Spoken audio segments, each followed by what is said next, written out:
आज पाकिस्तान के लिए बड़ा टफ दिन था, एम्बैरेसिंग दिन था इनफैक्ट, क्योंकि लाख के मजमे में ऐसा लगा जैसे पाकिस्तान टीम आई नहीं है। देखिए, इतने लोग माना कि भारत टीम को सपोर्ट करने आए हुए थे, मगर वो पाकिस्तान को भी तो देखने आए हुए थे। इन्होंने हमारा बहुत बुरा दिल तोड़ा। हमें इनसे बहुत उम्मीदें थी। हमने ये सोचा था कि ये जीत कर घर वापस आएंगे। ऐसे घर वापस आने से अच्छा ये ना ही आए। ऊपर बहुत बड़ा कलंक का टीका है। मतलब क्या करना हमने ऐसे नंबर 1 बल्लेबाज का कि जो अपने 50 रन बना के इंतहाई गैर जिम्मेदाराना शॉट खेल के आउट हो। और इसलिए कि पाकिस्तान और भारत की एक रिच राइवलरी है और उस राइवलरी का बेड़ा गर्क कर दिया आज की परफॉर्मेंस में। देखिए, फैंस जो है ना, वो इस तरह का वन साइडेड अफेयर देखने को तैयार नहीं है और इस पे हमें खुलने चाहिए थे और खुल जाने चाहिए थे। हमारे तजिया निगारों ने कहा कि स्पिनर्स को हमने बिल्कुल वो नहीं किया। उनके जो स्पिनर्स थे उनके ऊपर हमने कोई ऐसे शॉट्स नहीं खेले।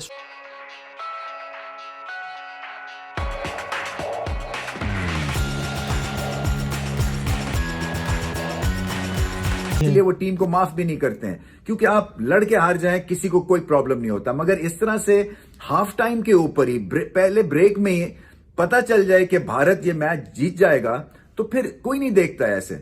और पाकिस्तान ने बेइंतहा गलतियां की हैं। गलती नंबर 1, 30 करके आउट हो गए, 40 करके आउट हो गए, 50 करके आउट हो गए। ये लो बाउंसी पिच थी, आपको स्टार्ट मिल गया। जब स्टार्ट मिल गया तो फिर आप 100 करें, सेट हो गए हैं।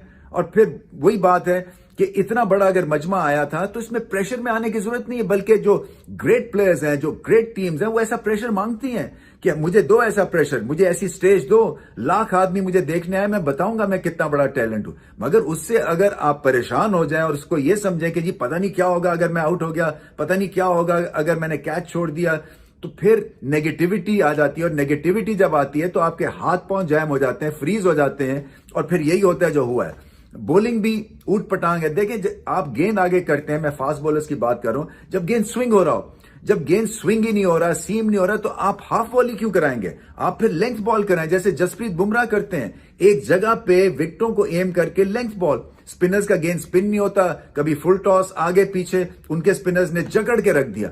और उनकी जो ग्रेटनेस है भारतीय टीम की आज के मैच में खासतौर पे, वो मिडिल फेज में आके उड़ा के रख दिया उन्होंने पाकिस्तान को। 150 पे 2 आउट पाकिस्तान, और 200 भी नहीं कर सके। ऐसी बात देखें किसी को हजम होने वाली नहीं है, क्योंकि जब आपको स्टार्ट भी मिल गया, जब कंडीशंस भी बैटिंग के लिए ठीक थी, जब आप देख रहे थे कि शायद 270-80 कर सकते हैं, और कहीं 270-80 किया होता तो भारत के लिए मुश्किलात हो जानी थी, क्योंकि पिच और स्लो हो गई थी, स्पिन भी हो रहा था इवनिंग में। मगर ऐसे लगा जैसे कि आखिरी के बल्लेबाज जैसे कि कोई चैरिटी मैच खेल रहे हैं, कोई नुमाइशी मैच खेल रहे हैं, क्योंकि ये भी किसी ने नहीं कोशिश की कि चलो मैं पूरे 50 ओवर्स खेलूं, इस स्कोर को 220-230 तक लेके जाऊं। और फिर जब पहले 10 ओवर्स में भारत ने 70-80 कर दिया तो 190 तो होना ही होना था, तो वहां पे भी कंट्रोल नहीं दिखा। छक्के पे छक्के पड़ रहे हैं, चौके पे चौके पड़ रहे हैं, और कोई सर पैर नहीं था। देखें, पाकिस्तान को एक तो इस हार से बहुत कुछ सीखना है, आगे बढ़ना है। वो आगे कैसे बढ़ना है? कॉम्बिनेशन को बदल के, लड़कों को चांस और दें। आपकी बेंच स्ट्रेंथ है, अगर ये 15 में से आप समझते हैं कि 2-3 ऐसे ही हैं जो कि पैसेंजर हैं, उनको घर भिजवाएं, और जो आपके 7 प्लेयर्स हैं उनको मौके दें।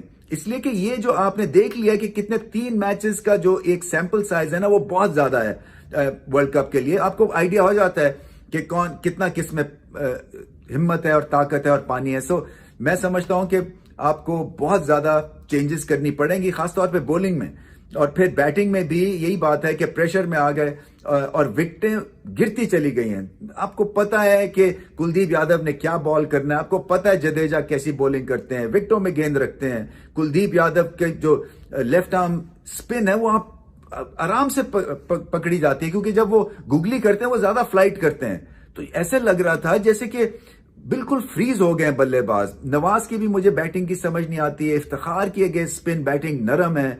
इसी तरह से टेल एंडर्स जो है वो ऐसे आते हैं जैसे कि हमने आउट होना ही होना है तो चलो चला दो, चला के आउट ही हो जाए। कोई फाइट नहीं दिखती है। 7 विकेटें आपकी कोई 30-40 रन पे गिर गई, कोई ऐसे थोड़ी कोई आपके फैंस बनते हैं। बस बहुत गुस्सा है मेरे अंदर। मैं इस टाइम कुछ और नहीं बोलना चाहता। चीज तोड़ी तो नहीं है, बस दिल तोड़े हैं लोगों के। इस टाइम मैंने ब्लॉक कर दिया सारों को कर दिया। तो जो ट्विटर के ऊपर और जो सोशल मीडिया पर पाकिस्तानी टीम को लेके जो मीम्स बन रही है, उसको देख के क्या फीलिंग आ रही है? मैंने ट्विटर अकाउंट ही डिलीट कर दिया। ओह माय, सब कुछ डिलीट सब कुछ कर दिया। यार ये कोई मजाक हो रहा है, हमारी कोई फीलिंग्स हैं यार, सही बात है। हैं हमने इनसे इतनी उम्मीदें लगाई हुई हैं करोड़ों रुपए लगाए थे इन पे। यार, खुदा ना खास्ता हम जुआ लगा देते फिर हार जाते हम।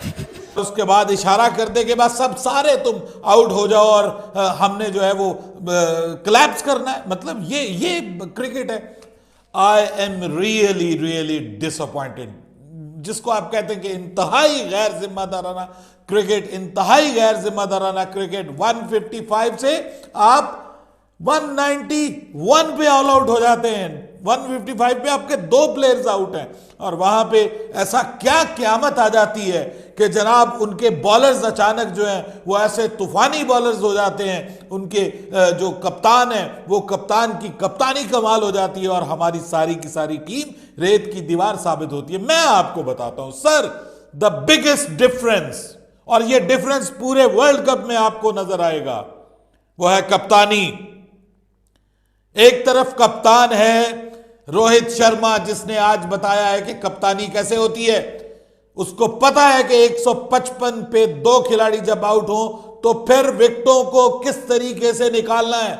आप जस्ट इमेजिन कीजिए कि कुलदीप और जडेजा लगे हुए हैं, पाकिस्तान के दोनों बल्लेबाज टुक टुक कर रहे हैं, रोक रहे हैं, रन रेट जो है वो 5 से नीचे आ गया, 6 से रन रेट को 5 से पहले नीचे लेके आए, और जब देखा गया अब ये फंस गए तो वहां पर सिराज को लेके आए, और सिराज ने वहां पर सबसे बड़ी विकेट दिलाई है, सबसे बड़ी विकेट बाबर आजम की, जो 1,25,000 क्राउड के सामने निफ्ट सेंचुरी मार के खुश हो रहा था कि जनाब मैंने पता नहीं कौन सा किला यहां पे फतह कर दिया।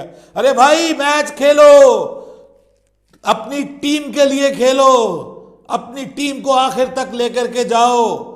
ये 199 पे आउट होने वाली पिच नहीं थी, ये क्यों किया गया है? I am shocked, I am shocked. Nasser Hussain ने कमेंट्री में कहा this is the only Pakistani team who can manufacture, जो ये बाकायदा बना सकती है इस तरह का collapse, who can manufacture this collapse। ये collapse मैन्युफैक्चर किया गया है, ये collapse बताया गया है, बनाया गया है। अरे भाई क्या क़यामत है, ये क्रिकेट है या मजाक है? ये किया क्या गया है पाकिस्तान के साथ?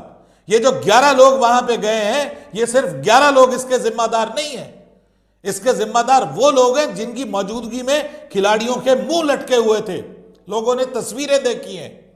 ये पाकिस्तान के साथ जो हुआ है ये बहुत बड़ा खिलवाड़ हुआ है, और बाबर आजम की कप्तानी देखिए बाद में। अरे भाई जब 191 आपके होते हैं ना तो आप आउट ऑफ द बॉक्स सोचते हैं। स्ट्रोक्स नहीं खेले, और बस वही था कि मेरी 50 हो जाए और मेरे ऊपर से कि दाग हट जाए, बस that's it। हमने उनके फास्ट बॉलर्स के खिलाफ भी स्टार्ट अच्छा लिया, हमने उनके स्पिनर्स के खिलाफ भी स्टार्ट अच्छा लिया। अच्छा स्टार्ट लेने के बावजूद हम उसको आगे क्यों नहीं बढ़ा सके? जो मेरे ख्याल है वो इंटेंशन ही दिखाई नहीं दी, हम चांस ही नहीं ले रहे थे। हमें पता है कि यहाँ पर हमें 325 से 350 के दरमियान रन स्कोर करके देने, हमारी वो इंटेंशन नहीं थी। हम 30 ओवर तक पूरी कौम सिर्फ यही शुक्र अदा कर रही थी, अल्लाह बाबर मौजूद है, हाँ, अल्लाह रिजवान मौजूद है, यही बहुत है, अल्लाह ये आप ये कर ही लेंगे कुछ ना कुछ। तो हमारा ये हाल था। दूसरी टीम आप जरा उनका डैरिल मिचेल को खेलते हुए देखें न्यूजीलैंड के, या केन विलियमसन जो बारी लेकर गए, या आप इंडिया के ही देखें ना, रोहित शर्मा को देखें, विराट कोहली को देखें, उसके बाद श्रेयस अय्यर किस तरीके से 50 रन करके गए। इंटेंशंस दिखाई देती है, जैसी रिक्वायरमेंट है उसी अंदाज से चल रहे होते हैं। हमारी रिक्वायरमेंट 300 प्लस रन थी, बाबर और रिजवान जैसी बैटिंग कर रहे थे, आप कौन सी इंटेंशन के साथ खेलते हो? तो सऊद शकील पहली गेंद पे रन आउट हो गए थे, सऊद शकील तो रन नहीं कर सके, लेकिन आपने कौन सा रन लिया था भाई वो, कि जो सऊद शकील डायरेक्ट थ्रो पे रन आउट हो रहे थे?